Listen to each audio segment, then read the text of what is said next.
Hi and welcome back to another lesson. What I'd like to talk to you today about is breaking away from using the four chords. And the four chords are a set of chords that basically make up a huge percentage of our current pop music. Now you might have seen, there were some famous videos about this on the web. There's one particular good one by a band called The Axis of Awesome from maybe just about a decade ago, and I'll link to it down in the description. And these chords, if you're playing in the key of C major, are C major, A minor, F major, and G major. And it turns out that really any way you you rearrange them, they're going to sound pretty good. Like, for example, what I played in the first half of the beginning. So I'm playing an A minor, F, G, C. And if you haven't seen this concept before, just take a while to sit down and experiment with these four chords. And you can use any version you'd like. Really, and any rearrangement you'd like. Let's say F to G to A minor to C.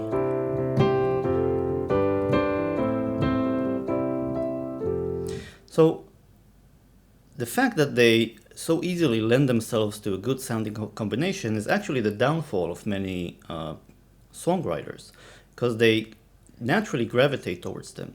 And what I'd like to do today is show you how you can expand this idea to include other chords as well, and hopefully how to think about this. Now, the first point in doing this is noting which degrees of the C major scale these chords occupy. So, for example, in the C major scale, the C major chord is the first degree. The A minor is the sixth, because it's built on the 1, 2, 3, 4, 5, 6th degree of the C major scale. The F major is the 4, because it's built on the 1, 2, 3, 4th degree. And the G major is built on the 5th degree.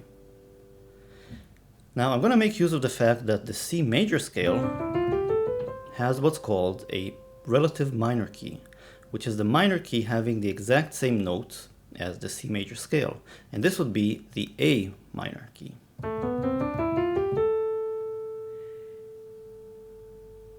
So it's exactly the same notes as the C major scale. I just start on the A.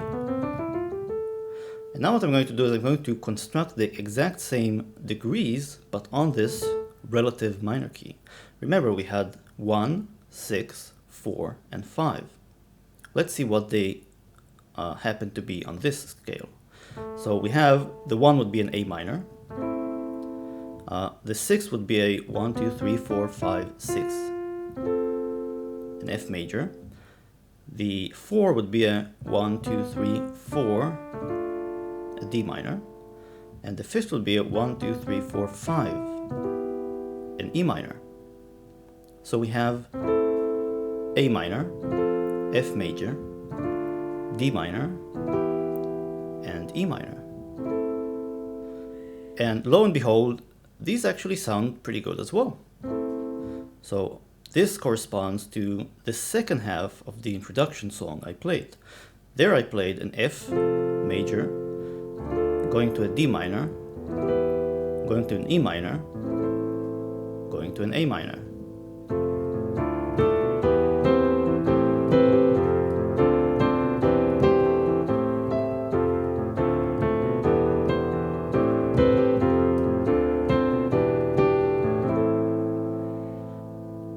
And what you'll find is that really you can pretty much rearrange these chords as well in any way you'd like, and they'll sound pretty good, at least in my opinion. Let's say I'll take an A minor, going into an F major, going into a D minor, going into an E minor, and back. So again, take a moment to experiment with these four chords as well. Now if you'll notice, if you look at let's say you're in the C major scale, if you'll notice that the chords we've constructed, if we bring all 8 chords together, then we have a C major, a D minor, an E minor, F major, G major, A minor. The only guy we don't have is this guy, which is a B diminished. We're going to put it aside, and of course back to a C major. So we've covered all of the possible chords, but we've partitioned them into two groups or two families. We have the major family, C, A minor, F, G major, F major, G major, and the minor family, the relative minor family, A minor, F, D minor, E minor.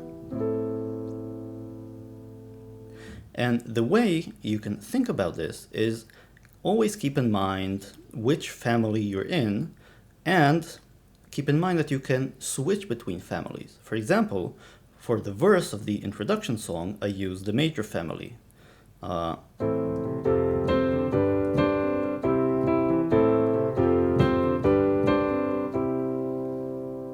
And for the, what you'd probably call the chorus of this introduction song, I used the minor family.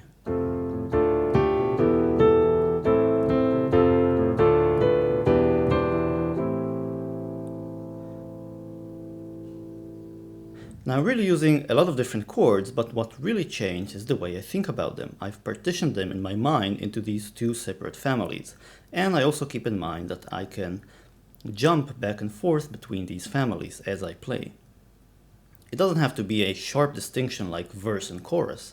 You can definitely combine both families, let's say in one particular verse or one particular chorus of your songwriting. So I could do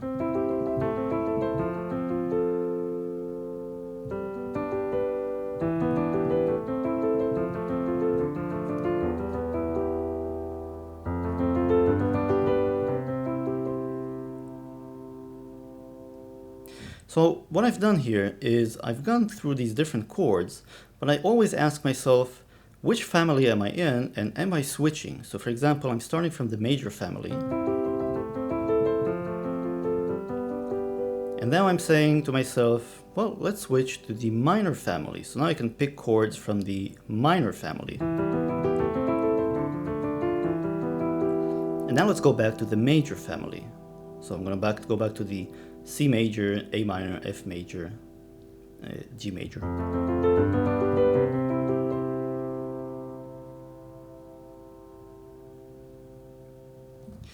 So in my opinion, it's just a really helpful way to think about the chords you play on the scale. I'll just say one last note before signing off, and that's we left out one particular guy, this B minor chord. And I'm not really going to say too much about this, except for the fact that it kind of can be used as an in-between. It's a good sort of, I'd say, passing chord, maybe even between an F major and an E minor. So it's kind of like a substitute, what you'd call a chord substitution for a D minor. So every time you see a D minor, you could think of substituting it for this B diminished. For example, let's go to this chorus of the introduction song I played. So I have an F major, D minor, E minor, A minor. So let's see if we can switch this D minor by this B diminished. I'm actually going to play it a little bit more sophisticated. I'm going to play a B half diminished 7th chord. So I'm going to switch my D minor for this B half diminished. It's going to sound like this.